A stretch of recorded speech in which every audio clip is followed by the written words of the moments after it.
જય સ્વામિનારાયણ. આમ તો વર્ષમાં હું એકવાર જ ગામડે જાઉં છું, પણ અચાનક જવાનું થાય કે પ્રસંગ હોય તો પછી જવું પડે, કારણ કે સાસુમાં ન હોય અને ગૌઢા સાસુ નથી. મારા ફૈજીની ઘરે પ્રસંગ હતો તો ભાઈ એકને તો ઘરેથી જવું જોઈએ ને, તો ત્યાં તો મારા નણંદબાને તેડવા જવાનો પ્રસંગ, એટલે કે ખોળો ભરીને તેડવા જવાનો પ્રસંગ.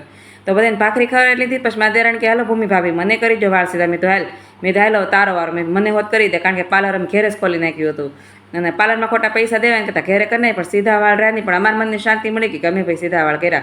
અને પછી હું તો ભાઈ જો ડાયવોની જેમ કામ કરવા માંડી, અને ગમે ત્યાં જાઉં ને કામ તો કરવું જોઈએ તો જ વાલા લાગી, નકર વાહે વાતો કરે આ તો આળહોડીની છે.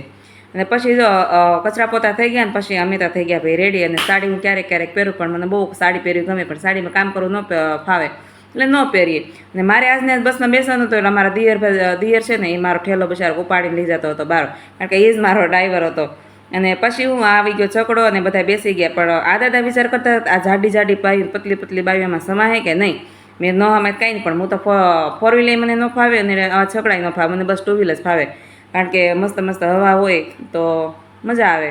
અને જો અમે નીકળી ગયા જ્યાં જવાનું હતું ને ત્યાં, રાજુલાનો પુલ જો કાંઈ ઘટે નહીં એવો છે. વિડીયો ગમી તો લાઈક શેર અને ફોલો કરી દેજો. અને દુબઈને પણ પાછું પાડે હો આ પુલ, એવો મસ્ત હતો, એકદમ ચોખ્ખો અને ક્લીન.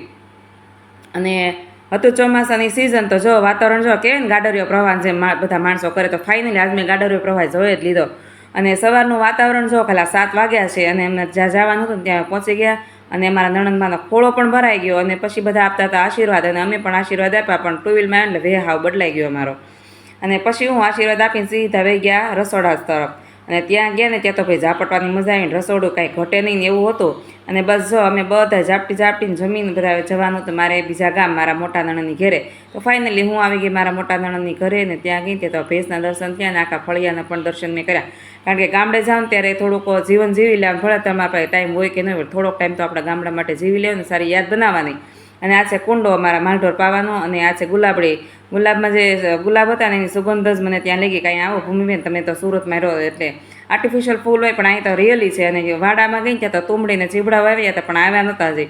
અને ત્યાં હું ભેંસને ભાડે ગઈ ને એને માની કે અહીંયા આવો ભૂમિબેન, હું બોલ એ કે તમારા દેહમાં સુરત વહી જાય ને દેહમાં હું કરો છો. મેં હાલો વહી જાય. તો આવી ગયો અમારો સનેડો. સનેડામાં બધો સામાન અમે ગોઠવી દીધો હતો. સનેડામાં સામાન બધો નીચે ઉતારીને બેસી ગયા બસમાં, અને ફરીથી પહોંચી ગયા સુરત હતા ને ત્યાં. તો તમને કેવી મજા ગામડે જઈને જરાક કહેજો ને, કમેન્ટ કરજો. Thank you.